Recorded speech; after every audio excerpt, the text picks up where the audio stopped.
Hello guys, இன்னைக்கு என்ன பார்க்க போறோம்னா அடிக்கிற வெயிட்டு ஜில்லுன்னு ஒரு லெமன் ஜூஸ் வீட்டில் செய்கிறது எப்படின்னு பார்க்க போகிறோம். பார்க்கலாமா? இதுக்கு தேவையான பொருட்கள் ஒரு லெமன், 3 ஸ்பூன் ஜீனி, கொஞ்சமாக உப்பு, அது போக தண்ணி, அது போக ஐஸ் கட்டி. இது இருந்தால் வீட்டிலே நம்ம பண்ணிக்கலாம். ஓகே, ஃபைனலாக நம்ம ரெடி பண்ண லெமன் ஜூஸ் ரெடியாக இருக்குது. இதை சாப்பிட்டு பார்க்கலாம்.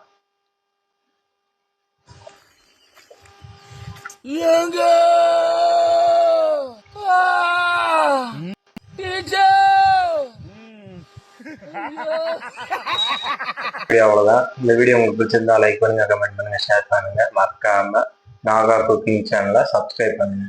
நாளைக்கு பார்க்கலாம்.